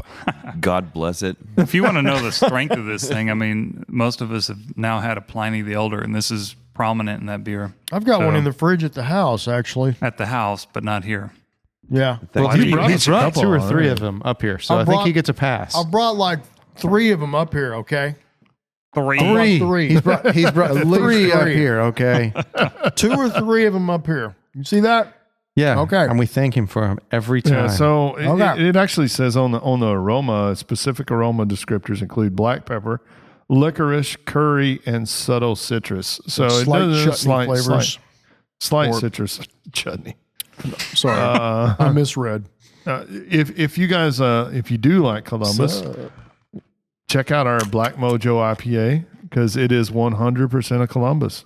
And the reason we made that one time is Greg and I were in a competition at it was a Martin House thing, and we did we were just looking at Two Hearted Ale as a clone kind of thing for the recipe that we were coming up with, and they used 100% Centennial, and we're like, oh, well, what's okay. Well, if they can do it. But this particular competition, you had to use the hops that they had on contract. So one of the things that they had was Columbus, and we were like, oh, well, that's a substitute. I wouldn't say it's a direct substitute by any means. But, no. It was really good, though. Yeah, so we did just like an IPA 100% with Columbus hops, and man, I really liked it. It was really nice. It was really nice. And then was it really nice? Yeah, totally then they messed it up. Then we screwed it up with a bunch of peppers and chili and lime and stuff. That was Martin House's favorite beer, I think, ever. It's so much so that they still talk about it to this 4 day. or 5 years later. They're Act like still it was a joke shit. or something. So did you guys drive to the competition in your Denali? Well, that is the next hop. Oh, okay. Nice segue, Pete. What do you mean? So Denali's a new hop. It is. Yeah. We got it a month and ago. I have no damn idea. What is a Nuggetzilla? That's the other name. That's another name for it. It's formerly known as Hopsteiner. It's not crazy. Hopsteiner 06277, and also called Nuggetzilla. Yeah. All right, then. It says it's aroma hop, originated from a cross between Nugget and a son of a cross. The son of a cross. Between son of a cross. And whatever 19058 and is. USDA 19058 mil. Yeah, 19058 mil. Here's the thing, though. This is why I wanted to include mean? this one. And whenever I saw this, it was the big aroma that imparts pineapple, notes of citrus, and pine. We have that blonde ale over there right now, the Denali lemon drop. Yep. And you can tell you get the Denali in that, I think. So. And that one, we had a couple new hops in. We got Denali and lemon drop. So I just brewed 8 or 10 pounds of base malt, just standard 2-row. There's like a pound of Crystal 10. And about a pound and a half of... No, then it's... because the alpha is so high on this, it's typical acids 14 to 16%. Yeah, it's big. It's a big. I used a third an ounce bittering, and then I used lemon drop. I used an ounce of lemon drop at like a quarter, half, and a quarter between like 10.5 and flame out. And it is lemony, it's citrusy. It's really good. There's the definite pineapple. The pineapple is what I pulled out of that. Right. That's the thing that really stood out to me. So you get it's like pine sol and pineapple, huh? It's a fun hop. It's not like pine tar. Like I don't get the pine. I get the pineapple. Pine tree. Yeah, yeah. It's more of kind of the sweet piney See, thing. to me, that's kind of like the opposite end of the spectrum. Pine and pineapple. That's like I've weird. had some IPAs, I think, Yeah. that fit in that, not pine sol.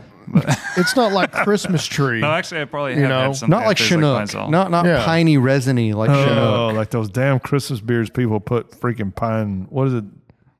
Pine. What is Spruce it? tips. Spruce tips. Yes. Ugh, Yeah. gross. Can be done well. That shit usually. sucks. It can. Usually Can not. be. Yeah. No, it sucks. I'm sorry. I've had good ones. So anyway. I would like to try this Denali and just all the way through with an IPA I think to find I out might. what we can get with it. Because like it that would really be a does great push one to pineapple. do a smash beer. Yeah, this would be a fantastic for a smash, I think. It just showed out. I mean, I don't know what we're going to do with that blonde ale, but that's a really good beer. So it's been moved through quickly. Any of our listeners have used the Denali hops, please send it in for evaluation. And Absolutely. we will certainly talk about the beer on air. Right? You're probably going to find this hop too. I'd start. You know how a lot of breweries now are doing, experimental one hop type of beers. Maybe not smash, but one hop, and you might find some of these out there with these new ones. And this is one of the newer standouts, I think, that might get picked up by somebody. Well, and one of the things I'm looking at doing, I just need to put together a recipe and find the right hops. I'm going to do we have our new grapefruit IPA, which is selling really well. It's really It's good beer. kit. Okay. And that's similar to like a Sculpin grapefruit, Right. Oh, nice. which is really nice. And one of our customers It's brought easier in, to drink though. right. A customer brought in the recipe. He had us try it. We thought it was fantastic. And we're like, hey, do you have your recipe? Do you mind sharing it? He's like, oh, absolutely. So he gave it to us. We brewed it, and then we're calling him. And we're like, hey, do you mind if we make a kit with this? Are you cool with that? And he's like, dude, go for it. So Who was that? Do you know? It's is it Matt Engelman? Yeah, Matt Engelman. Matt Thanks, Engelman Matt. did it. So, hey guys, all you folks listening out there, does this not mean something to you? If you want to make a beer and bring it into us, and if everybody loves it, it's freaking awesome beer, and you know it's an awesome beer. We're making kits from beers that people bring into the shop. And if you've got a specific name and we like the name that you call your beer, you could have a kit on the shelf here at Texas Brewing. That's right. So Put your name on it. That's kind of neat. Send us your beers, bring them in. But we will evaluate them. What I'd like to do, I'm going to try. I'm sure one of the trends now is these real tropical IPAs, and Right. so Yeah. I want to do a tropical fruit IPA, and we've got a ton of spices now. So I want to do Okay, yeah. all these tropical fruit hops. Nice. But on top of that, I want to use like the tangerine, the All the peel. super citrate, Yeah. all these fun peels that we have. Do a nice spice section. fruit section, Yeah. from the spice rack that we've got, Fantastic. and have this Dude, real I'm totally tropical ready fruit to do some IPA. spice experiments. So yeah, Greg's Spice got experiments. that. I'm ready to do it. I Lined haven't had up. the the time to do it. Spice I'm ready. Girls. So anyway, Do that let's move together. on to Fuggle. The English. The English. Dirty. Fuggle is a Dirty. popular one. It's dirty.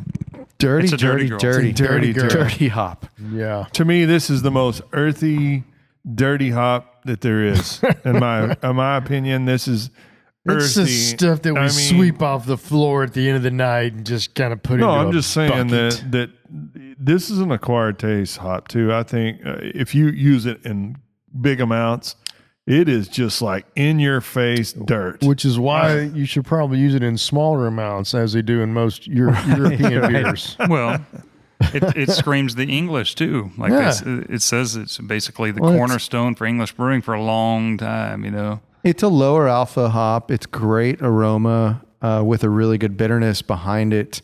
If you bittered with It something says nice and herbal. clean, it becomes a very good aroma hop that helps balance out a good bitter hop. It says herbal and woody. I would just say dirt. Yeah, just Dirt. I agree. Usually it's going to be Dirty Let's just say dirt. Yeah. dirt. Well, usually it's going to have EKG with it. Oh, so. you know what? I mean, Yeah. really, I say dirt, but I'm kind of thinking like maybe like, you know, like when you're You doing mean your like barnyard dirt or just No, like like- garden dirt? because garden like- dirt. barnyard yeah, dirt like is a you're- little different.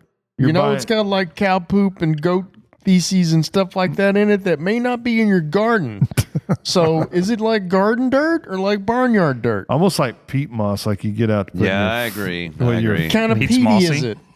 Well, you know what I mean. It's like that black earthy dirt potting soil kind And then of thing. Very you know, rich. I see Willamette is a substitute for that. I think Okay. that's far less earthy, but it still has the same kind of dirt. But like, Almost like it's Like not like Joe dirt. Yeah. dirt, but it just has a dirt taste. Yeah, the I don't Styrian know. Golding would be, I think, a better. okay. Yes, and I would say Willamette is. That's my go-to. Yeah, as Styrian far as that Golding goes. is actually a Fuggle, believe it or not. Is it? It's Even just a though they call Fuggle it grown a Fuggle, elsewhere. yeah. Yeah. Right.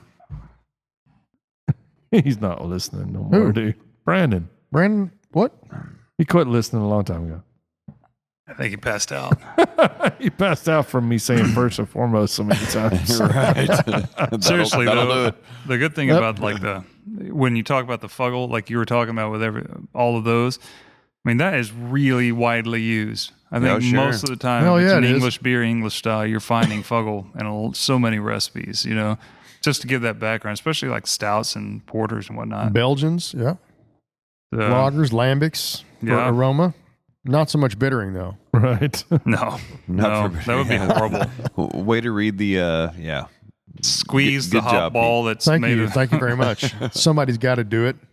I will carry the torch when it needs to be carried. So we got one more hop. You sound like quite the challenger there, Challenger. Jimmy. That's right. Are you the challenger for the evening? I drove a Dodge here, so Ooh, yeah. all right. No, I think this is a great hop to really end on. And I think, Oh, you got two more after this. do we? Okay. Yeah. Do we still want to do Yeah, that? I think we have 17 more actually. We have I don't- 11. The other two you'll 11-7, actually. I think Yeah, we've got I time take unless those. you want to wait till your granddaughter is grown. You have a granddaughter?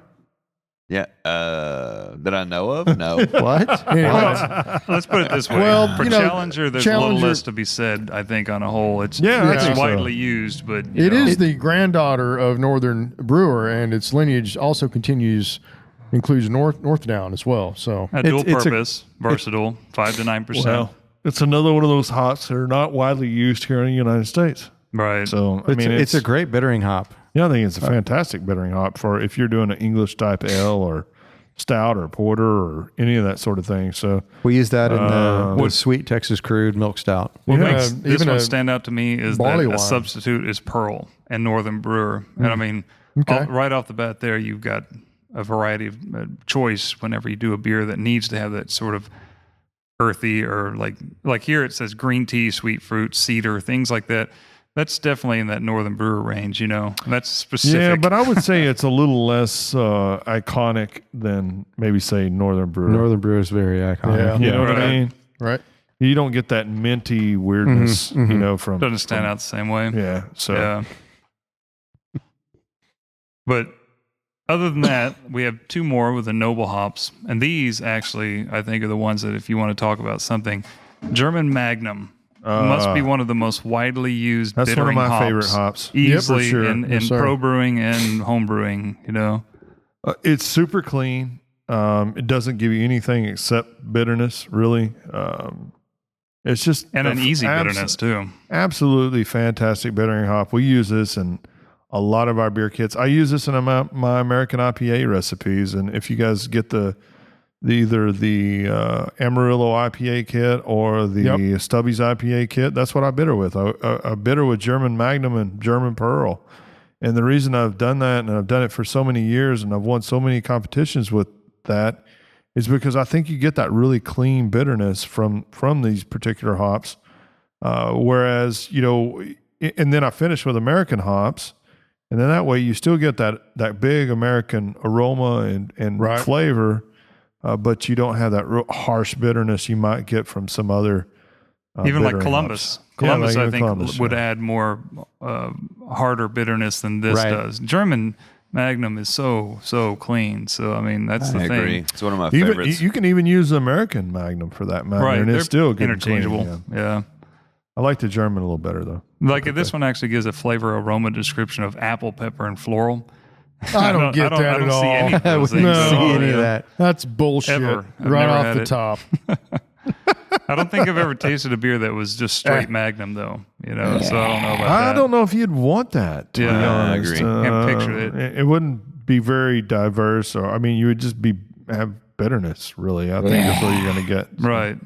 I don't think it would be very good. I think this is a perfect example of a phenomenal bittering hop, and It not is much else. phenomenal. Yes, it is. Phenomenal. For any beer style, Phenomenal. pretty much. It's Yeah. phenomenal. And then, of course, last noble hop, Tettnang, a landrace variety originating from the Tettnang region on the Lake Constance in Germany.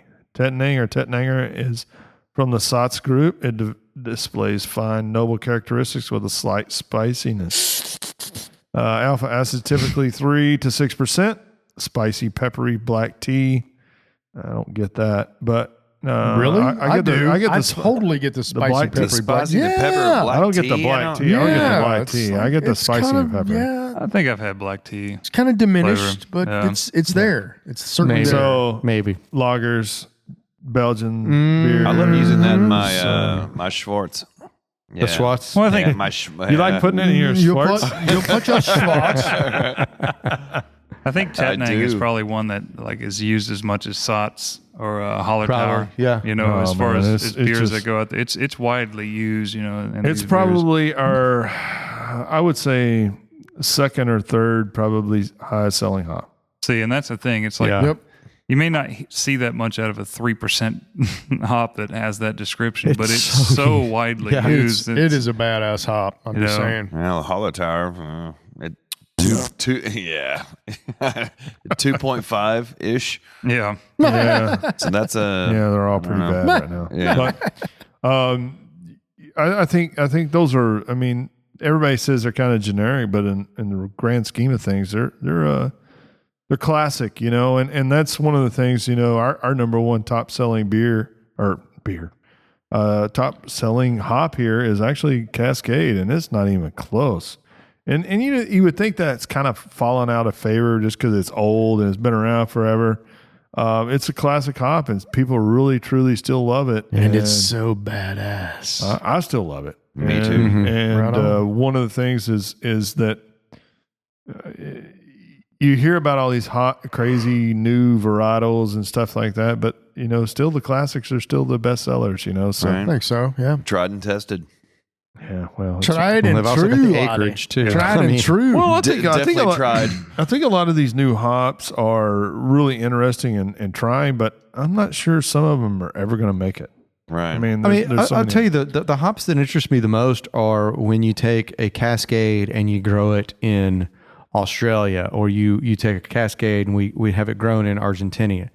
Argentine. Argentina? Argentina. Those are Or interesting. Argentine. Or in your bathtub. The Argentine hops, Are you like saying a Chilean hop. Arlington? Yes, yes, Arlington. Arlingtina. Arlingtonian? So like the Saaz it's grown in Australia, it's the summer hop, or some of the other hops that are it's the same varietal, it's just grown elsewhere. I like to see those differences versus the experimental hops that are crossbreeding. How does it compare Sounds to like like a a good- sock hop? I wouldn't know. I wouldn't know. That sounds like a good experiment, Let's Mikey. go to the hop. I don't know. I was just wondering. All the different Let's versions go of to the hop. Yeah, variation, do the same relocation, beer, but use the hops grown in different regions. Right? Oh, yeah. Oh my Anyway, Bless you. Bless you. I think this is a great place to stop tonight.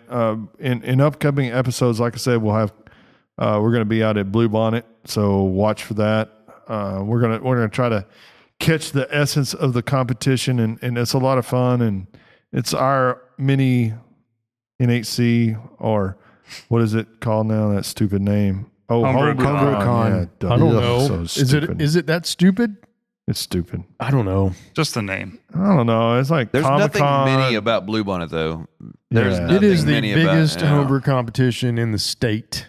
Well, actually, it's the largest single site competition in the nation. That's what I'm saying too. So anyway, we're going to be out there. We're going to show you all of the craziness and all of the good times, and probably some of our employees running around naked. You're getting Hopefully Kevin not. Lane back in here? All up in here. Kevin's not getting naked. Not but- naked. Not naked? Maybe James Lalonde can come in here and talk about the Irish malts and get naked. I was just reading the agenda here. Yeah, I see Kevin Kevin's- Lane's coming Kevin back back in. is Well, coming Kevin in has from wanted to Furnace. come back in, and there's a He chance that is he a- might drink enough beers to get naked. He's a great interview, man. That guy is a Yeah. wealth of knowledge. So we're Yeah. going to try to get him and Nick from RAR, the lab manager over there, together on the same episode. Very good. We might get a lot of good back and forth on Right. We could drivers. just all sit in the corner and listen to them talk. I Yeah, it'd think. probably be great. So we're going to try to get those two guys on together. We'll see what we can find out about mash temperature effects changes. We're gonna do some experiments. Hopefully that'll be coming up soon. Maybe a couple, 2-3 weeks before that happens. Also, we're going to get our Grandmaster Judge James Lalonde back on. Anything else that we got coming up that we can think of? Get the other. It was that Spring Brew Fest. Oh yeah. That's the Nacogdoches Spring Brew Fest. Also, that too. was the one that was going to be in East Texas First out and there. foremost. Yeah, out there in in the some Piney- place close to Nacogdoches. in Nacogdoches, actually. Oh, there you go. So anyway, we're going to be out there. We're going to try to make it out there and maybe do a podcast out there on May the 20th. So Gonna be out there and do a little podcasting for you guys there. Are you making fun of East Texans? I ain't making sport of nobody out there in Nacogdoches. I got family out there. Mustard factories. Just saying. Yeah. So anyway, I'd just like to say thanks again for listening to us. If you really enjoy what we're doing here, please give us a subscription there on the Patreon. The first person that signs up and does it, we're going to give them a free hat and a T-shirt for the first person that signs up. So yeah. make sure to come in and join worth up for something. that. It's Patreon.com/comeandbrewit.radio.com or just come and brew it, right? Patreon.com. Patreon.com. And it's PATE. Coming for you, Pete. How do you spell Patreon? Patreon. There you go. BANANAS. Because I don't think that is that even really a word. Yeah, patron. Is there an elliptical? And then Patreon. I You know think it what? might be- They can call it whatever the hell they want, and we just have to tell them how it's spelled. yeah, that's exactly Boom. right. Yeah. So it's anyway, going to be out there, and we're going to have links for everything on further content. Yeah. We're going to go back to the old stuff. we're going to give it. We're That'll going be to linked ship it everywhere. to you for free. Hot links. So sign Hell up yeah. today, man. So anyway, thanks Hot guys pants? for coming up and listening to us tonight. If you Right have on. any show topics or information that you would like us to cover, please send us information to info@texasbrewinginc.com. That's a little different than our normal URL, excuse me. So we can help you out with all of your different questions, and we'll even if you have experiments and stuff that you'd like us to try. Sure. Yeah, all that. Let And us then- know, man, and we'll get directly on it. And thank you guys for coming out. And Pete, you had something you want? Yeah, I'm just gonna say, send us your beers, man. If you guys have a beer you want us to sample, to taste on air, evaluate for you, do that. Send it to us here. And if you have any pics of yourself and assless chaps, then send Don't it send along, them man. to us. Send those Send those to Greg. If you're interested in our brew days, if you're interested in following us and listening to us talk about beer, you can follow us on our Brew Focus Facebook pages. That's at Brew with Stubby, at Brew with Brando, at Brew with Mikey B, and at Brew with Greg. We don't have an at Brew with Pete yet, do we? We're working on that. It's At Brew with Zach. It's under construction. At Brew with Zach, at Brew with At Big Brew Ears. with Jimmy. Yeah, Big Ears. That'd be good. At Yeah, Brew, when do you at do Brew that? with Jimmy's Ears. When become you do that, a man? Brew with grandfather Big to Ears. both Do that. these. Brew with Yeah, Ears. yeah. So if you want to follow us, our brew days, all our beer Also, related make sure to chat. follow.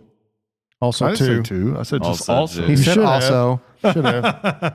Said also make sure to follow You our threw the page. You had to squeeze the two in there somewhere, didn't you? Also, and what I also want make you sure to, do to follow too, us on Come and Brew It Our Two. Facebook page. Yeah, Facebook Come Brew It Radio. Yeah. Yeah, on Man, that Facebook. was We have it in hard. both spots now.